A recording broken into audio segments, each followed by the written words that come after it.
Una sesión de nuestro curso de MS Project 2019. ¿Qué es lo que vamos a ver en esta sesión? Que es un poquito más corta de lo normal. Es lo relacionado al diagrama de red del proyecto. Hasta la sesión anterior habíamos visto cómo secuenciar las tareas, cómo ponerlas en un orden que ya sea el sentido común, ya sea la disponibilidad de recursos o las características propias de cada proyecto nos indican que deben hacerse de determinada manera, en determinada secuencia. Entonces, lo importante de este proceso es no solamente secuenciar las tareas, sino que este orden conforme lo que se conoce como una red.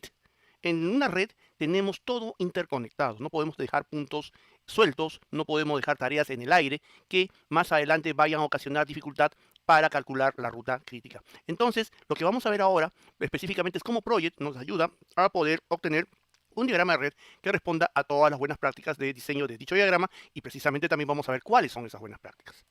Lo que vamos a obtener después de secuenciar las actividades es la posibilidad, a través de la vista diagrama de red, de visualizar cómo están conectadas las tareas. Lo que nosotros debemos lograr es que desde el inicio de lo que sería la tarea número 1, el nombre del proyecto, hasta el final, lo que sería el hito de fin del proyecto, todas las tareas estén interconectadas. Ya sea cuando hablamos de tareas o hitos. Vamos a ver que tanto las tareas como hitos se pueden conectar y pueden conformar dicho diagrama de red. Van a quedar algunas otras tareas fuera y vamos a ver cuáles son esas tareas. Hay algunas que siempre deben estar fuera y otras que quedarán fuera opcionalmente dependiendo del tipo de proyecto. Para poder ver la red correctamente, nosotros tenemos que entrar a la vista diagrama de red, ya sea desde el botón derecho del mouse, haciendo clic en la parte izquierda de la pantalla, donde está el nombre de la vista, o si no, desde la pestaña vista, escogiendo diagrama de red. Cuando nosotros vamos a ingresar, quizá la presentación no es la más adecuada, por lo cual debemos siempre recordar en una parte vacía de la pantalla, hacer clic derecho y escoger la opción contraer cuadros. Luego de eso es que vamos a obtener recién esta vista. Si todavía el conjunto de tareas y secuencias no está visible o no es cómodo ver a través de ellas, entonces podemos jugar con los botones de zoom para poder acercar o alejar el diagrama y hacerlo mucho más visible. Ahora, esto es algo muy sencillo, esto es algo muy básico, pero siempre recordar que nosotros debemos seguir ciertas pautas o ciertas reglas que les voy a mostrar a continuación. ¿Cuáles son las buenas prácticas que se recomiendan para diagramar la red? En primer lugar, ya sabemos que debemos entrar a la vista de diagrama de red, como veremos en la práctica. Hacemos clic en el botón derecho en cualquier parte vacía de la pantalla, va a encontrar muchas partes vacías de la pantalla, partes en blanco, y vamos a seleccionar la opción contraer cuadros. ¿Para qué es esta opción? Esta opción es precisamente para centrarnos solamente en el diseño de la red antes que en el nombre de las tareas. Eso sí, el diagrama de red de Project es bastante básico, podría decirle que no es tan bonito ni tan completo como por ejemplo la vista de red que nos ofrece el WS Schedule Pro con la versión per expert, pero es funcional y cumple su cometido, que se le puede ver si la red está correctamente diagramada. Podemos utilizar las opciones de formato si queremos cambiarlo, eso lo veremos más adelante en el curso, pero ustedes pueden probar con ellas. Yo les recomendaría que de momento no es necesario cambiar muchas cosas, ya que la presentación que nos da Project es bastante funcional. La inclusión de tareas repetitivas queda a criterio de ustedes. Ya hemos comentado que si las tareas repetitivas no forman parte del secuenciamiento, entonces tampoco deberían formar parte del diagrama de red, pero eso ya queda a criterio. Eso depende del tipo de tareas repetitivas, de la forma de trabajar que ustedes tengan en el proyecto, etcétera, etcétera. Salvo la primera y la última tarea, todas deben tener al menos una tarea sucesora y una predecesora. Esto sí no es negociable. En muchas organizaciones, en muchos sitios, les van a observar si el diagrama de red está correctamente diseñado. El diagrama de red está muy asociado con un ciclo de vida predictivo en el cual dependemos de la forma en que se secuencian las tareas. Por lo tanto, se supone que cada tarea debe tener una tarea que la precede, que es la tarea predecesora, y al menos una tarea que la sucede, o sea, una tarea que sale o que es consecuencia de la tarea que hemos seleccionado, que es la tarea sucesora. Por supuesto, los únicos que no cumplen este patrón es la primera tarea del proyecto, el hito de inicio del proyecto, el nombre del proyecto, en el caso de Project, que no va a tener ninguna predecesora, y el hito de fin de proyecto, que por su naturaleza no debe tener ninguna sucesora. No conectar tareas resumen. Las tareas resumen no deben tener ni formar parte del diagrama de red, porque de hacerlo, a pesar que Project no les va a mostrar ningún mensaje de error, lo que puede ocasionar es una gran dificultad, primero para calcular la ruta crítica y segundo para poder nivelar los recursos. De hecho, se supone que se pueden conectar, pero es una práctica que hoy en día se considera obsoleta.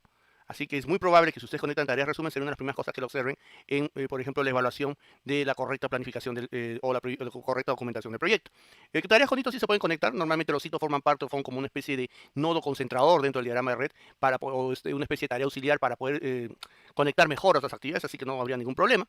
Además, recuerden que los hitos tienen duración cero, no afecta a la tarea crítica, pero sí ayudan a la diagramación de la red. No olvidar incluir un hito fin de proyecto, lo cual ya hemos dicho varias veces, o cualquier equivalente al hito de fin de proyecto, para poder conectar todas las tareas que conforman el proyecto e indicar que el proyecto allí termina. Esto ayudará mucho a disminuir el riesgo de contar con múltiples rutas críticas. Vamos a hablar más adelante de lo que es la ruta crítica y cómo el contar con múltiples rutas críticas no es una ventaja, todo lo contrario, es una indicación que el proyecto es demasiado riesgoso. Entonces, si tenemos en cuenta estas buenas prácticas, no deberíamos tener mayor inconveniente para diagramar correctamente la red de nuestro proyecto, y eso es lo que vamos a hacer ahora a continuación cuando veamos la parte práctica. Tenemos nuestro archivo de la sesión anterior de secuenciamiento de tareas, donde está la vista del diagrama de Gantt, que ya conocemos. La vamos a guardar esta vista con otro nombre, que sería sesión 9, diagrama de red. Y la vamos a usar como referencia para poder precisamente aprender a diagramar la red de un proyecto. Un error muy común de varios usuarios de Project, varias personas que recién se están acostumbrando a trabajar con Project, es el de pensar que la vista diagrama de Gantt es la única vista del proyecto, y eso es algo que, la verdad, ocasiona que no le saquemos ningún provecho a la aplicación. Nosotros debemos recordar siempre esa posibilidad que nos da Project de ver el proyecto de diferentes ángulos, de diferentes perspectivas. Con algo de práctica, de repente podríamos darnos cuenta cuál es el problema con este diagrama de red, que hay tareas que no están debidamente conectadas, pero no es la mejor vista. Es como tratar de ver en una cancha de fútbol los detalles del gol en campo contrario estando al otro extremo de la cancha. Lo podemos ver, pero no vamos a poderlo ver bien. Entonces, para poder ver bien los detalles, hacemos clic derecho y escogemos diagrama de red. O si no, desde vista, también escogemos diagrama de red. El resultado es exactamente el mismo. Y esto es lo que nos muestra Project. Esto es lo que nos muestra Project. Como les comentaba durante la presentación de la sesión, la primera impresión que nos da el diagrama de red no es muy buena. Es básicamente ver los correspondientes nodos de la red de una forma bastante confusa. Entonces debemos recordar lo que habíamos dicho, hacer clic derecho y escoger la opción de contraer cuadros. Si no hacemos eso, la vista de diagrama de red no nos va a ser de mucha utilidad. Al contraer los cuadros, ya nos damos cuenta que esto cambia un poco. Podemos usar el zoom, que en este caso ya pasa de ser una barra para aumentar o disminuir el nivel de detalle en cuanto a la escala temporal de meses, días, años, a hacer lo que normalmente nosotros conocemos en otras aplicaciones de Office, el aumentar o disminuir el área visible. Y acá nos vamos a dar cuenta de varias cosas. Por ejemplo, yo les podría decir que este diagrama tiene muchas cosas que pulir, muchísimas cosas que pulir. Entonces, aunque, como ustedes pueden darse cuenta, esto es lo que hemos secuenciado en la clase anterior. Podríamos pensar que es lo correcto. Y lamentablemente muchos proyectos que se hacen en la vida real terminan teniendo este diagrama de red. Y sobre ese diagrama de red se pretende, por ejemplo, calcular la ruta crítica. Para regresar al diagrama de Gantt, en cualquier momento podemos hacer clic en este atajo, que es mucho más rápido, y darnos cuenta que de repente de acá nos hemos olvidado de hacer muchas conexiones en el secuenciamiento. Entonces, eso lo tenemos que corregir de mejor forma el diagrama de red. Pero tenemos que entender qué estamos viendo. A ver, vamos a ampliar un poquito el zoom. Vamos a ampliar un poquito el zoom para ver qué tenemos aquí. Lo que tenemos aquí, lo que estoy señalando, estos paralelogramos de acá, son las tareas resumen.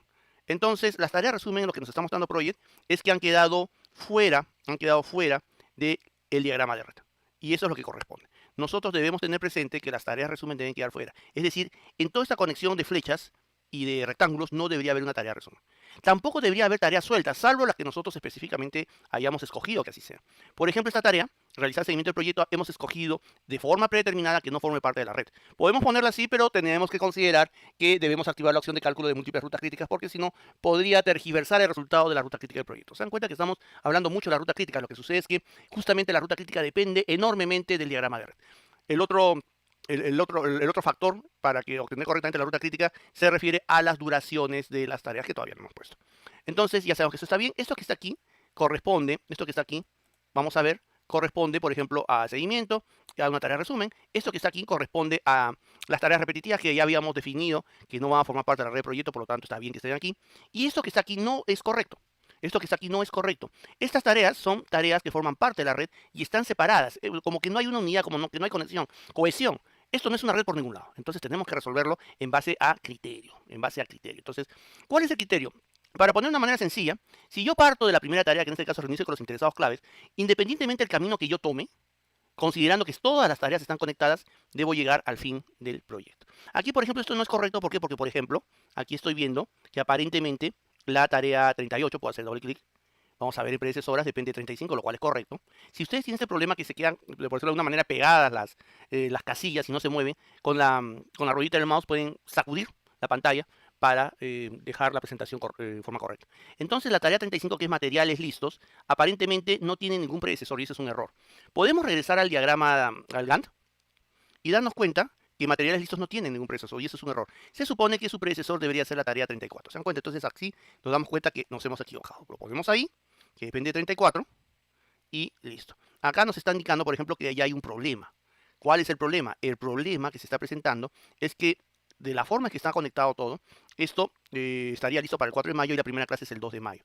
Nos está indicando que esta fecha no es posible. Para eso sirve el proyecto, para darnos cuenta de esto, ¿no? Esta línea roja que ustedes ven aquí es la línea que indica que no hay concordancia en la fecha manual con respecto a la programación del proyecto. Hay muchas formas de resolverlo, que es, por ejemplo, omitir problemas, lo cual no les recomiendo, o respetar los vínculos, que es que el proyecto automáticamente lo corrija. Pero lo que nosotros tenemos que hacer es, por ejemplo, sabemos que esto está relacionado con las fechas en que se va a dictar las clases, que en este caso nuestro proyecto es del 2 de mayo al 20 de junio, y que el proyecto va a terminar en junio. Y fíjense, al momento de conectar, la fecha se ha movido. Entonces, deberían poner unas fechas tentativas. Se supone que si esto es en junio, es el 4, el 11 y el 18 de junio, por lo menos. Entonces, tenemos que ponerle 4 de junio, 11 de junio. Fíjense cómo se va alterando esto. Y 18 de junio. Project todavía nos está indicando que está mal, porque según los cálculos de Project, esto no es posible. Entonces, una alternativa sería, por ejemplo, decir respetar los vínculos para que nos indique qué fecha es posible. Nos dice a partir del 8 de junio. Eso quiere decir que obligatoriamente las clases tenían que ser el 11 de junio, el 18 de junio, o si no, respetar los vínculos. Y acá nos dice 1 de agosto. Entonces, hay algo que está mal acá. Hay algo que está mal que tiene que ver con la precedencia. Entonces, por alguna razón, por ejemplo, acá el problema son las fechas. Entonces, podemos ponerlo acá automáticamente. Dense cuenta lo incómodo que es usar tareas manuales para que se corrija esto y regresar esto a las duraciones normales. Entonces, ahora sí podemos regresar a las fechas normales. Entonces, ahora, por ejemplo, yo lo puedo regresar nuevamente a manual e ingresar los valores que corresponden. En este caso, vamos a tentar nuevamente con el 4 de junio, 11 de junio,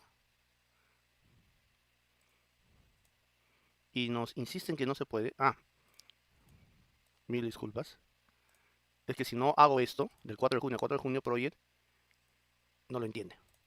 Esto es completamente normal que les pase. Y de hecho, todo esto es una forma de ver todos los errores que se pueden encontrar al momento de trabajar en Project.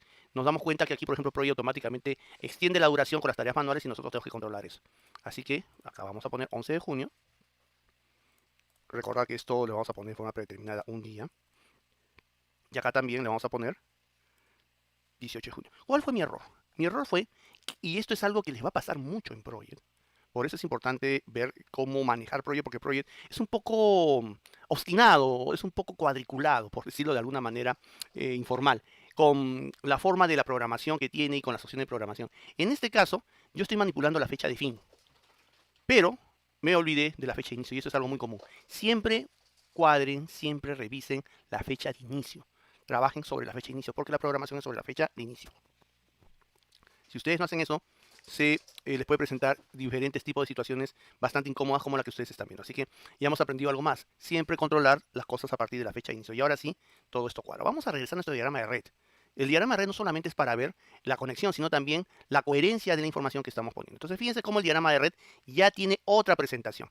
Vamos a asumir que tenemos un vehículo acá, un autito, entonces podemos ir por acá. Y se supone, como les comentaba, que por cualquier ruta, vamos a quitar un poquito el zoom. Esto, por ejemplo, es una tarea convencional. Esto está representada por un rectángulo de color blanco o un rectángulo de color celeste si estamos trabajando con tareas manuales. Y esto es un hito, este hexágono. Esto está representado por un hito. Entonces, se supone que nuestro autito debería poder ir por cualquier ruta y llegar hasta aquí, hasta el fin de proyecto. Pero si tomamos esta ruta, que está por acá, va a llegar. Esta ruta del 6 al 32, al 34, etcétera, etcétera, llega. Pero si en vez de ir por el 32 nos vamos por el 22, porque recuerden que acá es como que tuviera una trifurcación, tiene tres alternativas, se va al 22 y al 23. ¿El 23 qué tarea es? Instalar equipos. Instalar equipos se supone que debe contribuir a algo relacionado con los materiales listos. Entonces, esta es una situación muy, muy común en los diagramas de red. Que ustedes tengan una tarea que aparentemente no tiene ninguna sucesora. En esos casos, la recomendación es conectarla con el hito más cercano y si no hubiera ningún hito, lo cual tampoco es recomendable, ya hemos visto que siempre deben utilizar una cantidad adecuada de hitos según los entregables o los avances o la necesidad de reportar el avance del proyecto, lo cual muchas veces está relacionado con la cantidad de hitos que corresponde con la cantidad de entregables o componentes o resultados o productos del proyecto. En este caso, si no hubiera ningún hito, cosa rarísima pero que puede pasar, al menos conéctelo con el hito de fin del proyecto. ¿Qué es lo que voy a hacer yo en este caso? instalar equipos, aparentemente no se conecta con nada más, lo puedo conectar con material y locales listos. ¿Por qué? Porque se supone que si no tengo los equipos instalados, difícilmente podré decir que ya está todo listo para dictar las clases. Estoy hablando acá de los equipos multimedia, los proyectores, aire acondicionado, etcétera, etcétera. No hemos entrado en mucho detalle, simplemente para facilitar las cosas. Entonces, yo recordando cómo se conectaban tareas, o podía poner acá como predecesora de material y locales listos, y entrar y producir o indicar que, por ejemplo, tiene como predecesor 23, o si no, simplemente arrastro y conecto. Fíjense cómo ahora ya está conectado. O sea que si voy por la ruta de la tarea de 22, puedo pasarme a local y materiales listos. Lo mismo sucede por aquí, por 26, 28, que es instalar programas, instalar computadoras. Es exactamente lo mismo. Entonces, también lo puedo conectar con esto. ¿Ven? Y ahora, ¿cómo ha cambiado el diagrama de red? Ya tiene otra fisonomía, ya tiene otra presentación. Si nuevamente simulo que estoy en una carretera y me voy con mi autito por acá, por 22 puedo llegar hasta el final. Por 26 puedo llegar hasta el final. Por 32 puedo llegar hasta el final. Tengo múltiples alternativas y todas ellas me conducen al final del proyecto. Aquí aparecen o van apareciendo algunas tareas de color rojo. De momento no es tan relevante porque se supone que esas van a ser las futuras tareas críticas, pero debemos comprender que todavía no hemos ingresado ni las tareas y tampoco hemos resuelto los futuros problemas de sobreasignación que será motivo de las siguientes sesiones. Así que de momento la ruta crítica no está correctamente calculada, pero yo traté de mostrar lo que tiene según lo que puede calcular las duraciones estimadas que son de un día y de esa manera podemos decir que Prodi está tratando ya de mostrar las tareas críticas. Pero eso es motivo de otra sesión. De esta manera, nosotros ya tenemos el diagrama de red correctamente diagramado. Podemos ver que todo está en su sitio, tanto los hitos como las tareas están debidamente interconectados, que a pesar que tenemos tareas manuales, las tareas manuales también están interconectadas, las tareas resumen han quedado fuera, las tareas repetitivas también han quedado fuera, es profesamente porque no hemos decidido, la tarea de seguimiento la hemos dejado fuera, podría formar parte del proyecto y nos daríamos cuenta que básicamente terminaría teniendo la duración de todo el proyecto, lo cual, como les digo, si no calculamos o no indicamos en Project que se calculen múltiples rutas críticas, podría afectar la percepción de cuáles son las tareas críticas. Entonces, con esto podemos regresar al Gantt, podemos ver que ya todo está debidamente conectado. Por ejemplo, acá en materiales listos, noten que tiene múltiples predecesoras, en este caso separados por un punto y coma. En algún